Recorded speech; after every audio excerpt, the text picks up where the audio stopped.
Hello guys, and welcome back to my channel. Today I thought we would dive into my want to read list on Goodreads.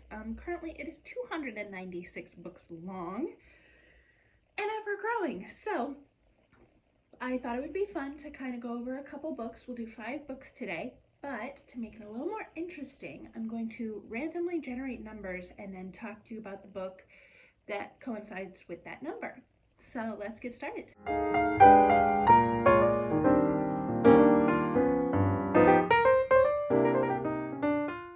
Alrighty, the first number that I randomly generated was 192, and that coincided with A Fever in the Heartland, the Ku Klux Klan's plot to take over America and the Woman Who Stopped Them by Timothy Egan.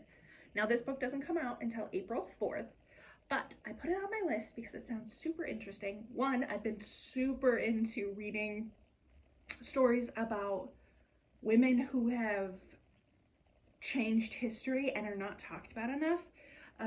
One of my recent purchases was actually about women and the Manhattan Project, which I'm really interested to read. Let me read you the description. The Roaring Twenties, the Jazz Age, has been characterized as a time of Gadsby frivolity, but it was also the height of a uniquely American hate group, the Ku Klux Klan. Their dominion was not the old Confederacy, but the heartland and the West. They hated blacks, Jews, Catholics, and immigrants in equal measure and took racist steps to keep these people from the American promise. And the man who set them in motion, their takeover of the great swaths of America, was a charismatic charlatan named D.C. Stevenson. Stevenson was a magnetic presence whose life story changed with every telling. Within 2 years of his arrival in Indiana, he'd become the great dragon of the state and the architect of the strategy that brought the group out of the shadows. Their message, endorsed from the pulpits of local churches, spread at family picnics and town celebrations. Judges, prosecutors, ministers, governors, and senators across the country all proudly proclaimed their membership. But at the peak of his influence, it was a seemingly powerless woman, Madge Oberholzer, who would reveal his secret cruelties and whose deathbed testimony finally brought the Klan to their knees. I'm from Nebraska, so I am in the heart of the Midwest. And so reading something like this, especially about a woman who took down the Ku Klux Klan, sounds so interesting to me, and I'm super excited to read it. But that is on my TBR list. The next number on my list that I randomly generated was 126. And that is Where Am I Now by Mara Wilson. I was born in 1997, so Mara Wilson was very much my childhood. You've got Mrs. Doubtfire, you've got Matilda. I mean, I knew who Mara Wilson was before I knew many big name actors. And I would love to read her memoir, mostly because I love reading actors' memoirs because I like getting to see them as people, because I don't feel like a lot of the times we do get to see them as human because they are put on this pedestal. Plus, I would love to hear about her interactions with Robin Williams. I know she has a lot of great stories with him, and it just sounds really good. Let me read you the description. Mara Wilson has always felt a little young and a little out of place. As the only child on a film set full of adults, the first daughter in a house full of boys, the sole clinically depressed member of the cheerleading squad, a valley girl in New York and a neurotic in California, and one of the few former child actors who never had been in jail or rehab, tackling everything from how she first learned about sex on the set of Melrose Place, to losing her mother at a young age, to getting her first kiss, or was it kisses, on a celebrity canoe trip, to not being cute enough to make it in Hollywood. These essays tell the story of a young woman's journey from accidental fame to relative but happy obscurity, but they also illuminate a universal struggle, learning to accept yourself and finding out who you are and where you belong. Exquisitely crafted, revelatory, and full of crack comic timing that has made Mara Wilson a sought-after live storyteller and Twitter star. Where Am I Now introduces a witty, perceptive, and refreshingly candid new literary voice. It just sounds amazing, and I mean, Mara Wilson has always been witty. If you've ever watched her in any interview she's done, she's very self-aware and is very articulate. So I think this will be a very interesting read. The next number that I generated was 122, so not very far away from the last one. That coincided with Paperbacks from Hell, The Twisted History of 70s and 80s Horror Fiction by Grady Hendrix. Now, if you know Grady Hendrix, he wrote The Final Girls Support Group, which I read last year and I enjoyed.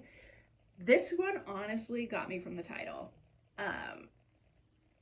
It just sounds insane, and I'll read you the description.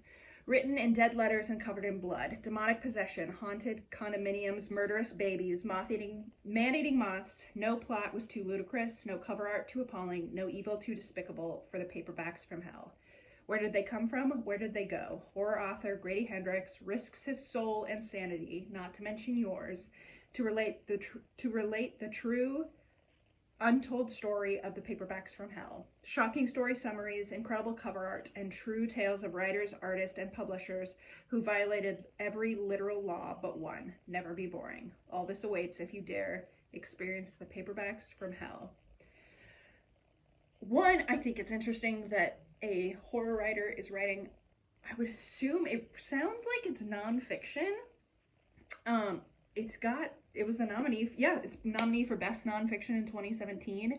That's really how I found it in the Goodreads Awards. But it just sounds so cool, because I mean, everyone has seen, I mean, we more so know the covers of like smutty romance novels, but everyone's seen the weird and creepy horror novels that like you walk past in a bookstore and it's just bizarre. To me, it also reminds me of like Goosebumps.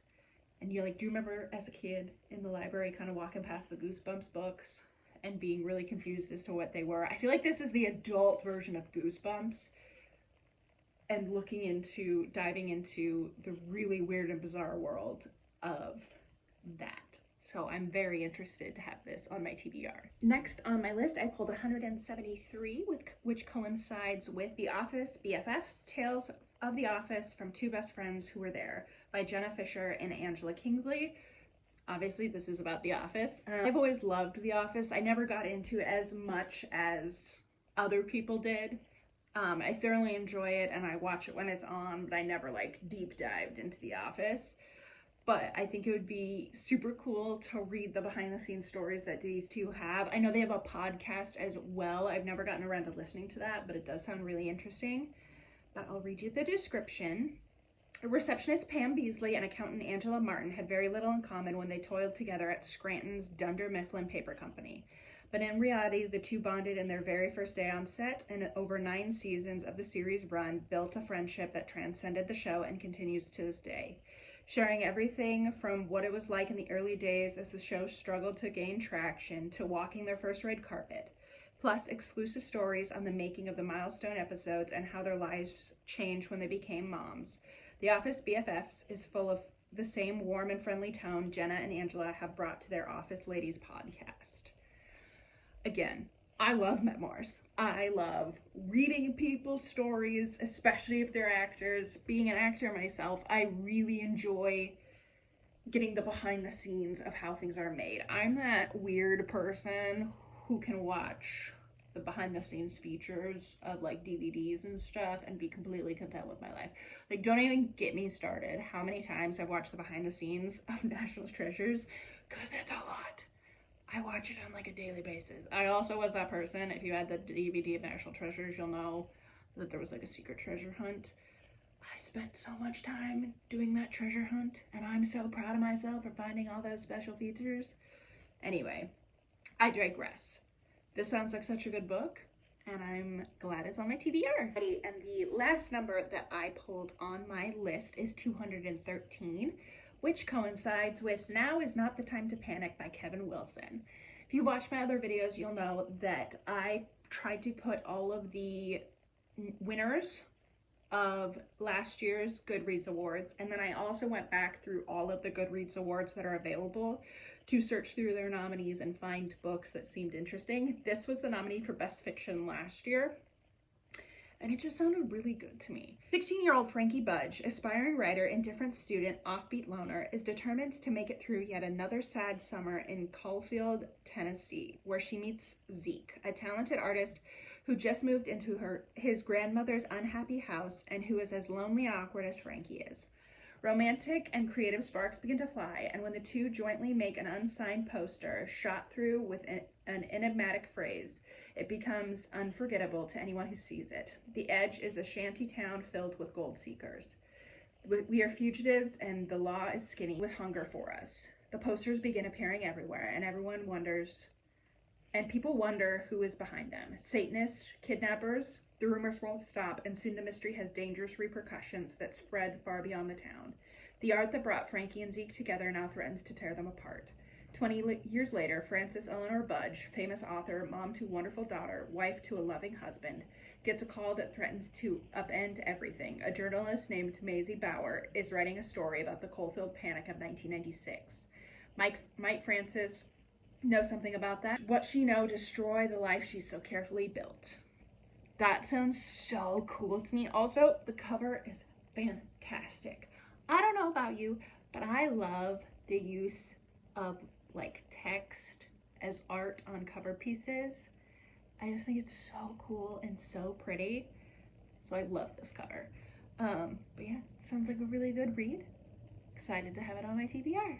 Alrighty guys, I hope you enjoyed this video. Obviously there'll be more videos like this in the future because I have 296 books on my want to read, so we can go through those as we enjoy this channel together. Thank you all so much for being here. If you enjoyed this video, give it a thumbs up and subscribe. Hope to all see you in the next video. Have a good one. Thanks.